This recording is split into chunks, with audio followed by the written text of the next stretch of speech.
자, 오늘 말씀의 제목, 깨달아야 할 표적입니다. 깨달아야 할 표적.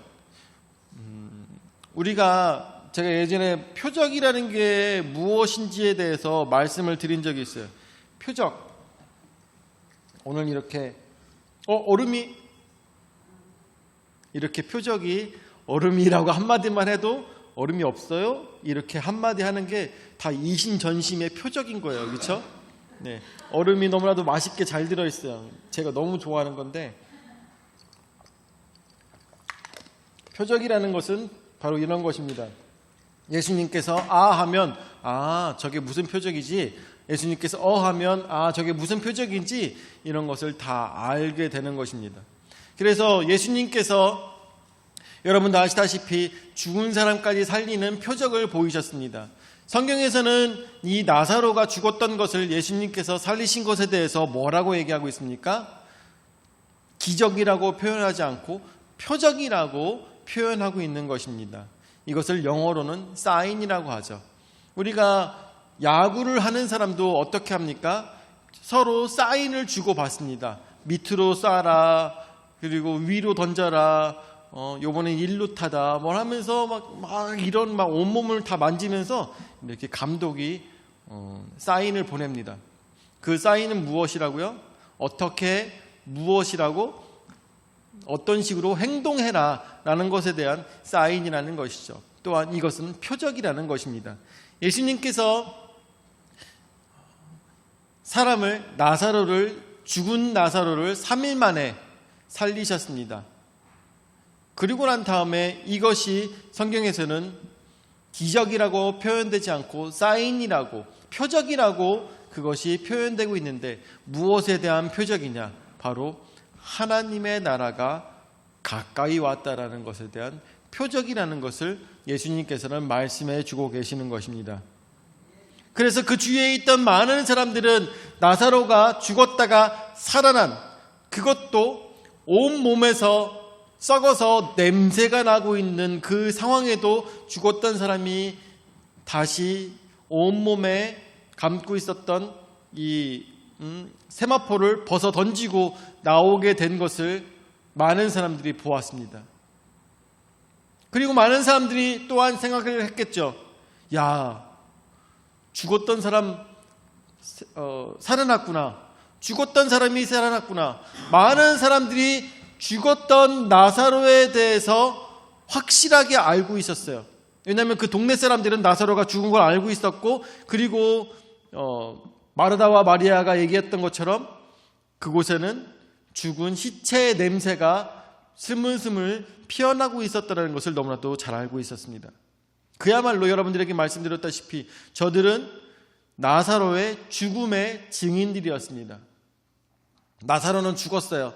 나사로는 죽어서 썩은 내가 나고 있어요 라고 이야기하는 나사로의 죽음의 증인들이었습니다.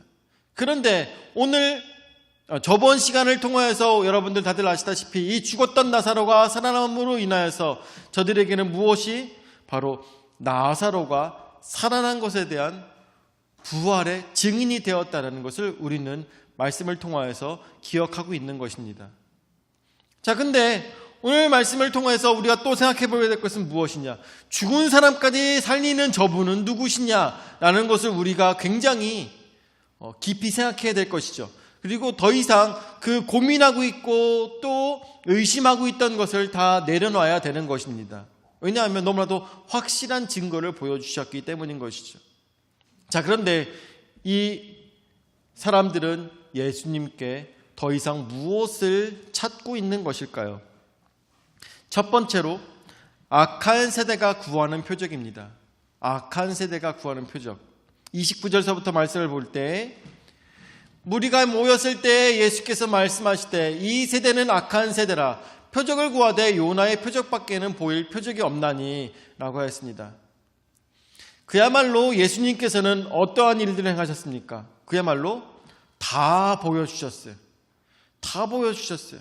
아니, 눈먼 사람이 보이고 귀먹은 사람이 들리고, 그리고 죽었던 사람까지 살아나는 놀라운 역사가 있었는데 사람들은 무엇을 더 찾고 있습니까? 당신이 하나님의 아들인 것과 또한 이 나라를 구원할 메시아라는 무엇을 찾고 있습니까? 표적을 찾고 있는 것입니다.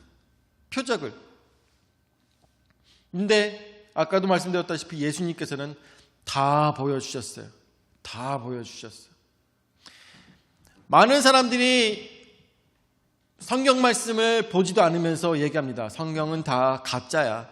성경은 소설책이야. 옛날에 있었던 전설과 같은 이야기야 라고 이야기합니다. 그런 사람들한테 뭐라고 얘기해줘야 되겠습니까?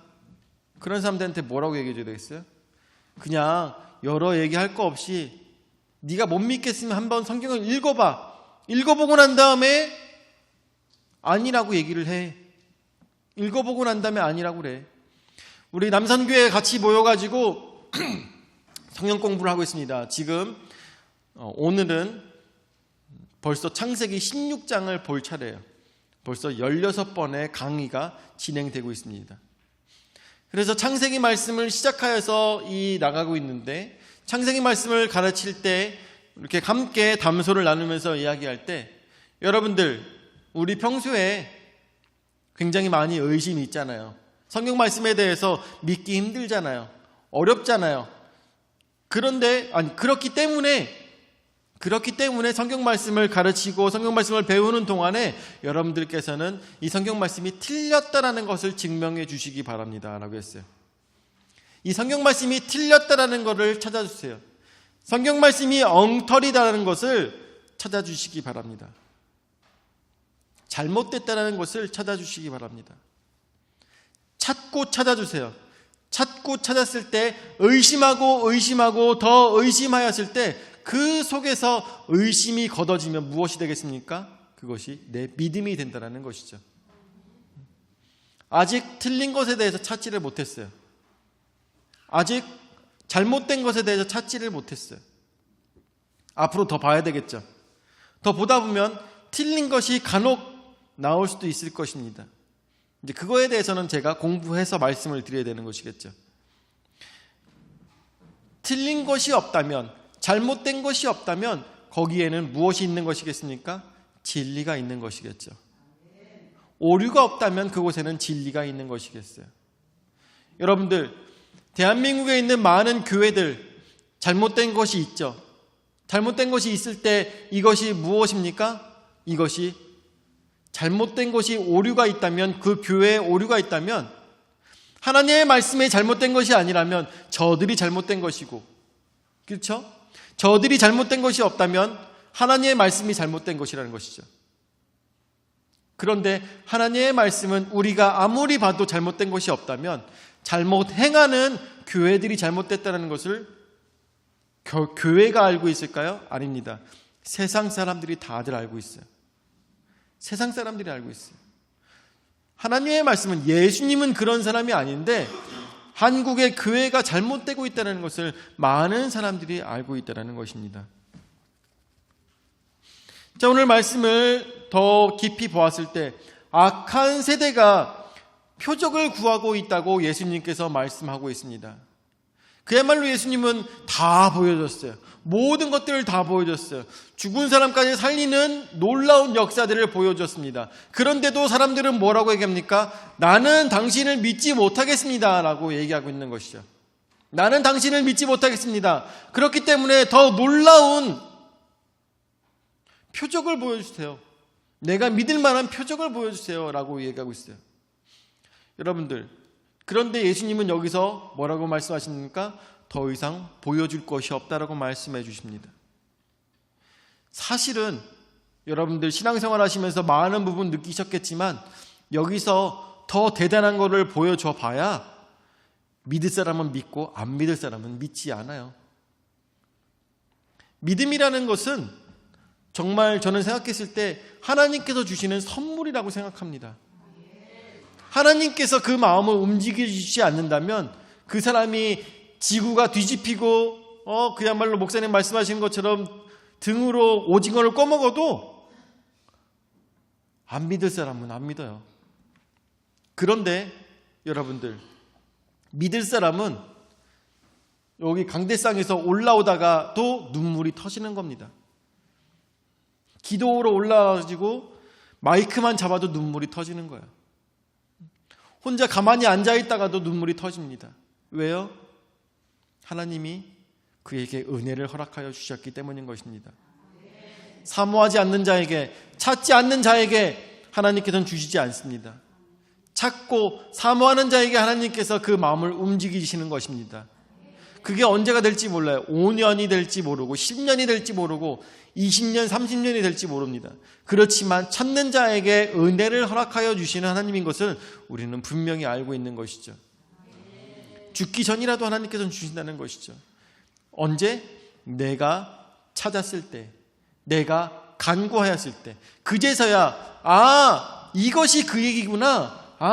하나님께서 이렇게 살아계시구나. 하나님께서 그래서 나를 여기 불러주셨구나. 그제서야 깨닫게 된다는 것입니다. 언제? 구하는 자에게, 사모하는 자에게, 찾는 자에게 하나님께서 주신다는 것입니다. 여러분들,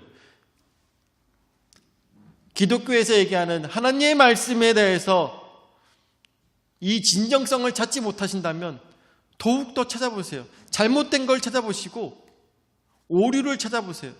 그렇게 했을 때, 그것이라도 찾았을 때 하나님께서는 놀라운 은혜를 허락하여 주실 것입니다.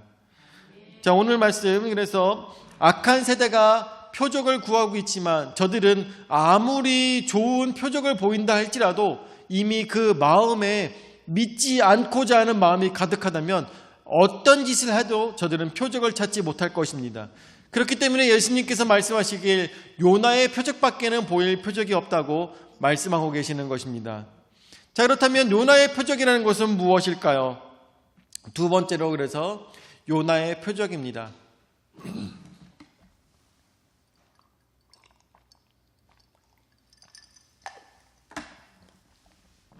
30절 말씀 보도록 하죠. 요나가 니느웨 사람들에게 표적이 됨과 같이 인자도 이 세대에 그러하리라 라고 했습니다. 여러분들 다들 아시다시피 요나가 니느웨 사람들을 위해서 가고자 했습니까? 가고자 원치 않았어요. 왜냐하면 너무나도 미운 사람들이었기 때문에, 자신의 나라를 괴롭히는 사람들이었기 때문에 아수르의 수도인 니느웨에 가서 하나님의 말씀을 전달한다는 게 너무나도 싫었던 것입니다. 그야말로 어떤 상황이냐면 일본에 의해서 우리나라가 수탈을 당하고 있을 때 한국의 선교사가 일본 도쿄에 가가지고 회개하며 하나님을 믿고 하나님께서 바로 내리실 화를 면하라고 이야기하는 것과 마찬가지일 것이죠. 아마 저는 일본의 수탈을 당해본 적이 없지만 지금도 이렇게 스쳐가는 이야기들로 많이 알고 있는 것이지 수탈을 당해본 적이 없어요. 그렇지만 당해보신 분들은 아마 이를 갈았을 것입니다. 너무나도 힘들었을 것이에요. 오죽하였으면 자기네 몸을 불살라서까지, 그리고 폭탄을 들고서까지 그렇게 그것들에 저항했을까를 생각해 보면 그동안 그들이 얼마나, 우리 조상들이 얼마나 힘든 생활들을 했을까 생각해 볼 수가 있는 것이죠. 그야말로 자신의 목숨을 죽이기까지 일본을 미워했던 사람들이 있었던 것을 생각해 보면, 요나가 니느웨에 가서 저들로 하여금 하나님을 믿고 화를 피하라고 이야기하는 것이 얼마나 고통스러운 행동이었을까를 우리가 생각해 볼 수가 있는 것이겠죠. 그래서 요나가 니느웨 사람들에게 표적이 된 것 같이 인자도 이 세대에 그러하리라고 했는데, 요나가 어떻게 했습니까? 니느웨에 살아서 들어가 하나님 말씀이 진실임을 전달하는 역할을 하였던 것입니다. 자, 그런데 이 요나가 니느웨에 가기 전에 어떠한 삶을 보여줬습니까?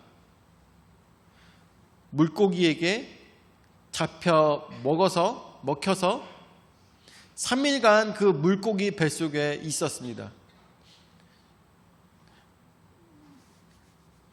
그 세자가 뒤주에 있었던 게 며칠이죠? 아세요? 7일? 7일간 뒤주에, 세상에 사람이 7일간 뒤주에 있으면서 밥을 얻어 먹었어? 못 얻어 먹었어? 못 먹었어? 못 얻어 먹고 그렇게 살았어요. 여러분들, 요나가 물고기 뱃속에 들어갔을 때 어떻게 있었을까요? 물고기 뱃속에서 어떻게 있었을까요? 여러분들에게 예전에 말씀을 드린 적이 있었는데, 물고기한테 잡아먹혔다는 것이, 저 어렸을 때 그 피노키오도 큰 물고기한테 잡혀먹혔잖아요. 그리고 피노키오가 이 고래 뱃속에 들어가서 그곳에서 불 피워놓고선 오들오들 떨면서 계속 물이 들어올 때마다 그 물을 치우면서 그 안에서 불 피워서 지내는 모습이 그 동화책에서 나온 적이 있어요. 그런데 그거는 상상의 모습이고, 물고기 뱃속에서 3일을 있는다면 어떻게 있는 것일까요? 물고기 뱃속에 3일이 있는다면 그야말로 계속 이 상태로 움직이지도 못하고 옴짝달싹 못하고, 정말 숨도 제대로 쉬지 못하고 공기도 희박하고 그러한 상태로 3일을 있었을 거라는 생각이 듭니다. 그야말로 죽은 사람인 것이죠. 언제 죽을지 모르지만 죽음만을 기다리고 있는 사람이 바로 요나의 모습이다라고 우리가 상상해 볼 수가 있는 것입니다. 죽었습니다. 그리고 아마 배의 선원들도 똑같이 생각했을 것입니다. 배의 선원들도 죽으라고 던졌기 때문에 요나는 죽었다라고 그 배의 선원들도 다들 그렇게 알고 있었을 것입니다. 그리고 요나도 어떤 생각을 했을까요? 나는 죽을 것이다라고 알고 있었습니다. 죽을 것이다. 그래서 그 속에서 회개의 기도를 합니다. 주님, 나에게 한 번만 더 기회를 주신다면 제가 하나님의 말씀에 순종하겠습니다. 내가 너무나도 싫었지만, 내가 니느웨 사람들을 구원받는 것이 너무나도 싫었지만 나에게 기회를 한 번만 더 주신다면 내가 저들에게 가서 하나님 말씀을 전달하겠습니다. 나 좀 죽이든지 살리든지 해주세요. 이렇게 이 상태로 살고 있느니 차라리 죽여주세요. 살릴 것 같으면 내가 마지막 힘을 다해서 하나님 말씀을 전달하는 자가 되겠습니다. 요나가 아마 그러한 간절한 기도를 3일간 했을 것입니다. 처음에는 믿기 힘들었을 것이고, 나중에는 하나님의 하시는 일에 화가 엄청 났을 것입니다. 그리고 모든 것을 체념하게 되고, 그리고 난 다음에 하나님께 회개를 했겠죠. 그렇게 됐을 때 이 사람은, 죽었다고 모든 사람들이 믿고 있었던 이 요나는 나중에 물고기가 물 밖으로 뱉어내서 땅으로 묻으로 나오게 되었던 것이죠. 그리고 난 다음에 이 요나는 니느웨로 가서 하나님이 당신들을 멸망시키신답니다. 회개하십시오 라고 아주 작은 목소리로 많은 사람들에게 이야기했던 것이죠. 그때 니느웨 사람들은 어떠한 일이 벌어졌습니까? 니느웨 사람들은 요나가 하는 이야기를 듣고, 이 사람의 행색이 어떻겠습니까? 물고기 뱃속에서 나왔기 때문에 행색이 아주 더럽고 온 몸에서 물고기 비린내가 나는 아주 더러운 행색이었을 것입니다. 그야말로 거지보다 더한 거지꼴이었을 것이에요. 근데 그런 사람이 다니면서 뭐라고 얘기합니까? 큰 소리도 아니고 하나님께서 니느웨를 심판하신대요. 회개하십시오 라고 얘기하며 마치 정신병이 있는 사람처럼 그러고 돌아다녔을 것입니다. 왜냐하면 하기는 싫지만 하나님께서 시키셨기 때문에 그 일을 행하였던 것입니다. 그런데 그렇게 행하였을 때 정말 기적과 같은 놀라운 일이 벌어졌습니다. 많은 사람들이, 니느웨에 있는 많은 사람들이 그 요나의 이야기를 듣고 왕에게까지, 아수르의 왕에게까지 이야기를 하여서 니느웨 사람들이 모두가 다 함께 회개를 하며 온몸에 죄를 뒤집어 쓰고 하나님께 용서를 구했다는 것입니다. 여러분들, 그러므로 인하여서 니느웨는 구원받을 수가 있었어요. 그럼 너무나도 안타까운 것은 딱 그로부터 100년 뒤에 망합니다. 회개도 딱 그 세대까지만 한 거죠. 그 이후 세대는 회개하지 않고 결국에는 망하게 된 것이죠. 이것이 바로 요나의 표적이었습니다.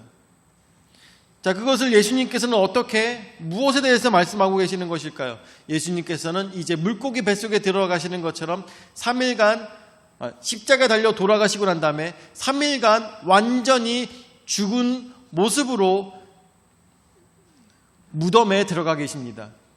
그랬다가 다시 3일 만에 부활하시게 되는 것이죠. 이것이 바로 요나의 표적이었던 것입니다.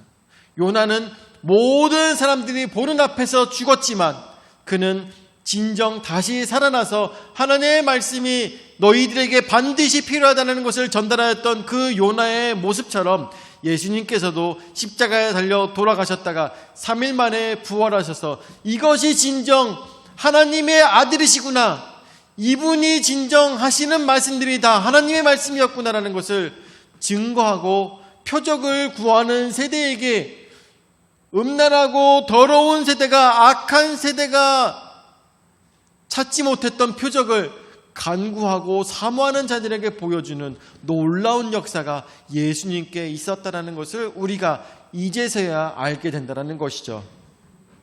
자, 31절 말씀에 그래서 얘기합니다. 심판 때에 남방 여왕이 일어나 이 세대 사람을 정죄하리니 이는 그가 솔로몬의 지혜로운 말을 들으려고 땅끝에서 왔음이거니와 솔로몬보다 더 큰 이가 여기 있으며 라고 이야기하고 있습니다. 이 얘기는 무슨 얘기일까요? 심판 때의 남방 여왕이 누구일까요? 시바 여왕을 얘기하는 거겠죠. 시바 여왕이 솔로몬의 지혜를 듣기 위해서 땅끝에서 왔다고 했습니다. 에티오피아에서 시바 여왕이 자신들의 가신을 드리고 솔로몬의 지혜를 듣기 위해서 왔는데 이것이 몇 킬로를 온 줄 아십니까? 자그마치 비행기도 없고 자동차도 없던 그 시대에 솔로몬의 이야기를 듣기 위해서 2000킬로를 왔다라는 것입니다.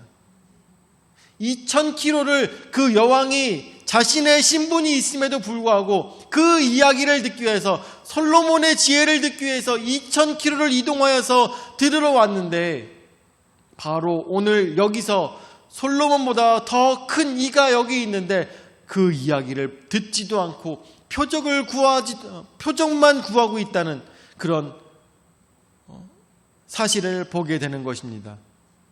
여러분들, 어제 놀라운 일이 있었죠. 무슨 일이 있었어요? BTS가 광화문에서 그렇게 많은 사람들과 함께 그곳에서 공연을 했어요. 저는 잘 모르겠는데 BTS가 몇 명, 4명인가? 아, 그래요? 우리 권사님은 잘 아시네요. 7명의 사람들이 다 같이 완전체로 모이는 게 쉽지 않대요. 근데 한국에서 7명의 그 사람들이 광화문에 모여가지고 막 공연을 했다는 거예요. 자, 근데 그 공연을 보기 위해서, BTS의 7명이 다 같이 모이는 것을 보기 위해서 어디서부터 왔느냐? 브라질에서부터 온 사람들도 있고, 미국에서부터 온 사람도 있고, 그리고 이스라엘에서 온 사람도 있고, 전쟁 중에 있는 그런 나라들에서도 온 사람들도 있고, 너무나도 많은 사람들이 BTS를 보기 위해서 그 한국의 광화문에 모였다라는 것입니다. 근데 정작 여러분들, 한국에 있는 사람들은 어때요? 한국에 있는 사람들은 그런가 보지 뭐. 그죠? 그런가 보지 뭐. BTS? 뭐 그래. 다 이런 상황입니다. 지금 여러분들 다들 아시다시피 제 사촌 동생 훈이도 아마 그쪽에서 가장 가까운 곳에 살고 있죠, 그죠? 광화문에서 굉장히 가까운 곳에 있을 텐데 와이프랑 같이 손 붙잡고 BTS 공연 보러 갔을까요? 안 봤을 것입니다. 여러분들, 교보문고에 찾아왔던 사람들이 BTS 보러 갔을까요? 아마 안 갔을지도 몰라요. 그곳에서 살고 있는 사람들이 BTS 하면서 창 열고선 봤을까요? 안 봤을 것 같아요. 귀찮아서. 왜 그럴까요? 사모함이 없기 때문인 것입니다. 가까이 있음에도 불구하고 사모함이 없어요. 우리나라에서는 어때요? 배용준 하면은 어떤 사람이요? 뭐 연예인 중에 한 명. 연예인 중에 한 명. 그런데 일본에서는 배용준하면 연사마 하면서 나이타 공항에 2,000명의 아줌마들이 모여가지고 막 연사마를 외치며 많은 사람들이 사모했던 것, 사모하기 때문에 찾아갔던 것이고 사모하기 때문에 저들의 말을 들었던 것입니다. 우리에게 진정 필요한 것이 무엇이겠습니까? 오늘 우리에게 성경 말씀이 이렇게 가까이 있고 우리가 기도만 하면 응답하여 주시는 하나님께서 우리의 모습을 감찰하시며 우리의 음성을 들으시는 하나님께서 나에게 이렇게 가까이 계십니다. 그럼에도 불구하고 어떻게? 사모함과 간절함과 귀중함을 알지 못하는 세대가 하나님을 가까이 하지 못하고 있다는 것입니다. 오늘 성경 말씀에 나오는 것처럼 땅끝에서 왔음이거니와 솔로몬보다 더 큰 이가 오늘 연사마보다 더 대단한 BTS가 한국에 7명이 다 같이 모여서 공연하는데도 불구하고 관심이 없는 것처럼 솔로몬보다 더 큰 이가 지금 예수님께서 오셨는데도 불구하고 저들은 아직도 표적을 구하고 있다는 것입니다. 자, 그래서 세 번째로 표적을 깨달은 자들입니다. 32절 말씀에 심판때에 니느웨 사람들이 일어나 이 세대 사람을 정죄하리니 이는 그들이 요나의 전도를 듣고 회개하였음이거니와 요나보다 더 큰 이가 여기 있느니라 라고 했습니다. 심판때에 니느웨 사람들은 어떠한 모습을 보였습니까? 자신들은 정말 이 요나가 작은 소리로 회개하세요, 하나님께서 여기를 치신다고 합니다. 여기에 하나님께서 화를 내리신다고 합니다. 회개하세요, 이렇게 한마디 하는 거지 같은 행색의 사람이 한마디 하는 것을 보고도 니느웨 사람들이 회개하며 자신의 머리에 죄를 뒤집어 쓰고 그렇게 행동하였던 것을 사람들이 생각했을 때 니느웨 사람들이 일어나 이 세대의 사람을 정죄하려니 예수님께서 오셔가지고 그렇게 큰 소리로 많은 표적을 보이며 사람들에게 회개를 간구하고 천국이 가까이 왔음을 전달하시는 예수님의 모습을 보고도 변하지 않는 모습을 보며 니느웨 사람들은 저 악하고 더러운 세대라고 이야기한다는 것입니다. 오늘 우리에게 성경 말씀이 가까이 있고 또한 우리는 기도할 수 있는 만인 제사장의 모습을 우리는 하고 있습니다. 마음을 하고 있습니다. 이 속에서 우리는 어떠한 사람이 되어야 되겠습니까? 바로 오늘 말씀에 나오는 것처럼 표적을 깨달은 자들이 되어야 될 것입니다.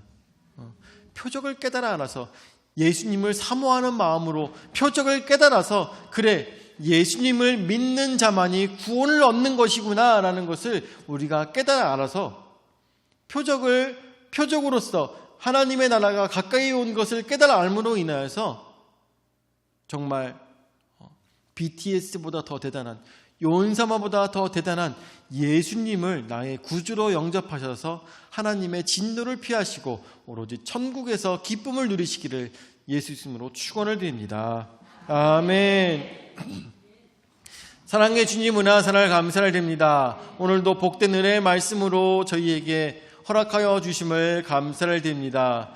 이 악하고 더러운 세대는 하나님께 계속 표적을 구하고 있습니다. 하나님이 진정 살아계시냐, 하나님이 존재하기는 하냐 표적을 간구하고 있습니다. 그렇지만 저들은 변화가 되지 않습니다. 왜냐하면 사모함이 없기 때문입니다.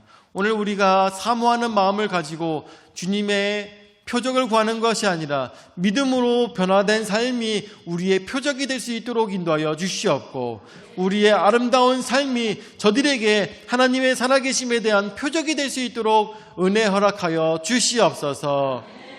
이제는 자기 몸버려 죽기까지 우리 죄를 담당하신 구주 예수 그리스도의 은혜와 자기 외아들을 주기까지 우리를 사랑하신 아버지 하나님의 무한하신 사랑과 성령 하나님의 감화 감동 역사 교제의 위로 내주하신 은혜가 주님께서 우리에게 베풀어 주신 사랑을 많은 사람들에게 전달하며 그 사랑으로 다른 사람들을 보듬을 때 하나님께서 살아계시며 우리가 믿는 것이 진정 진리임을 많은 사람들에게 보이는 표적이 될 수 있도록 행동하고자 하는 모든 성도들 머리 위에 영원히 함께 하실지어다. 아멘.